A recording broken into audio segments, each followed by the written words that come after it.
নমস্কার বন্ধুরা, আজকে আমি চলে এসেছি আপনাদের নতুন একটা আপডেট নিয়ে। এলপিজি গ্যাসের কেওয়াইসি আপনারা অনলাইনে কিভাবে করতে পারবেন সেটা আজকে সবথেকে সহজ উপায়ে আমি আপনাদের জানাবো কিভাবে করতে হবে। আমাকে এখনও দেখে আমি অবাক হই যে এখন 2024-এ যদি লোকের কাছে 70% মানুষের কাছে যদি স্মার্টফোন থাকে, তবুও তারা লাইন দিয়ে অনলাইনে কেওয়াইসি না করিয়ে লাইন দিয়ে গ্যাস ডিস্ট্রিবিউটারের কাছে গিয়ে সারা দিন লাইনে দাঁড়িয়ে কেওয়াইসি করাচ্ছেন। তো এটা আমার দেখে মনে হলো যে আমি একটা যদি ভিডিও বানাই, এর থেকে যদি কেউ উপকৃত হন তো আমারও খুব ভালো লাগবে। তো সেই জন্য এই ভিডিওটা করা। আমি স্টেপ বাই স্টেপ আপনাদের দেখিয়ে দেবো কিভাবে করবেন। আর প্রথমে মাথায় রাখতে হবে, আপনাকে এটা এনশিওর করতে হবে যদি আপনার গ্যাস ডিস্ট্রিবিউটারের কাছে আপনার মোবাইল নাম্বার রেজিস্টার থাকে, তবেই আপনি কিন্তু এটা অনলাইন করতে পারবেন, না হলে কিন্তু সমস্যা হবে। আর এর জন্য শুধুমাত্র আপনার হ্যান্ডসেটই যথেষ্ট।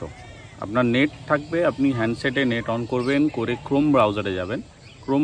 ক্রোম ব্রাউজারে গিয়ে সার্চ বারে যান, সার্চ বারে গিয়ে লিখুন LPG KYC online.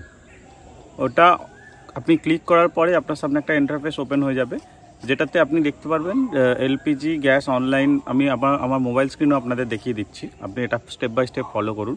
LPG gas online, তার ওখানে লেখা আছে দেখুন আপনার মোবাইল নাম্বার বা ইমেল আইডি দিয়ে, আর নিচে একটা ক্যাপচা কোড আছে, ওটা ফিল আপ করুন। নেক্সট স্টেপে যান। নেক্সট স্টেপে যাওয়ার প্রথমে তো আপনাকে এলপিজি আইডিটা ওখানে দিয়ে দিতে হবে। এলপিজি আইডি দেওয়ার পরে আপনি মোবাইল নাম্বার দিয়ে আপনার যে রেজিস্টার্ড মোবাইল নাম্বার আছে সেটা দেবেন। দেওয়ার পরে আপনি ক্যাপচা কোড যেটা আছে ওটা ফিল করুন। ফিল করার পরে আপনি নেক্সট ইন্টারফেসে ক্লিক করুন। নেক্সট ইন্টারফেসে চলে যাবেন। নেক্সট ইন্টারফেসে আপনাকে চাইবে যে আপনার আধার নাম্বার কি আছে, আধার নাম্বারটা ফিল করুন। আধার নাম্বারটা ফিল করার পরে আপনার যখন আধার নাম্বারে ফিল করবেন একটা ওটিপি যাবে। ওই ওটিপিটা আপনি ফিল করে, যখন ওটিপিটা ফিল করার নিচে একটা ক্যাপচা কোড আছে, ওই ক্যাপচা কোডটা ফিল করবেন। ফিল করার পরে আপনি যখন সাবমিট করবেন দেখাবে ওখানে আপনার কেওয়াইসি সাকসেসফুল হয়ে গেছে। শুধুমাত্র এইটুকু প্রসেস যদি আপনি কমপ্লিট করে নেন, তাহলে আপনাকে সারা দিন লাইনে দাঁড়াতে হবে না। আর যদি বলেন যে অনেকের দ্বারা সম্ভব হচ্ছে না, যারা ফোন বিষয় একটু বোঝে, অনেকে বয়োজ্যেষ্ঠ রয়েছেন, তারাও হয়তো এই ভিডিওটা দেখছেন, তো যারা ফোন বিষয় একটু বোঝে, যদি আপনার ফোনের মোবাইল নাম্বারটা আপনার গ্যাসের এজেন্সির সঙ্গে রেজিস্টার থাকে, আপনারা অবশ্যই এটা করতে পারেন বাড়িতে বসে। এটার জন্য কোনো গ্যাস এজেন্সির কাছে যাওয়ার কোনো প্রয়োজন নেই।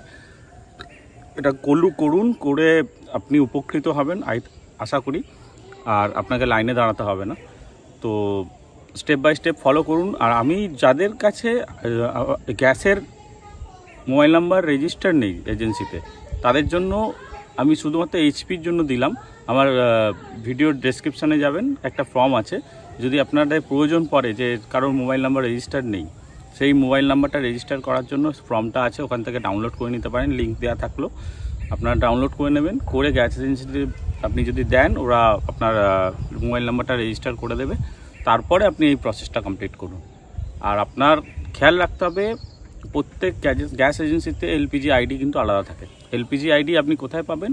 আপনার যে গ্যাস প্রত্যেকবারে গ্যাস ডেলিভারি বয় আপনাকে দিয়ে যায় গ্যাসের যে স্লিপ, সেটার মধ্যে দেখবেন এলপিজি আইডি বলে লেখা থাকে, আপনি ওখান থেকে পেয়ে যাবেন। ওখান থেকে নিয়ে ফিল আপ করবেন। আর যে প্রসেসগুলো আপনাকে আমি স্ক্রিনের মাধ্যমে দেখালাম বা বললাম, স্টেপ বাই স্টেপ ফলো করুন, অবশ্যই করতে পারবেন।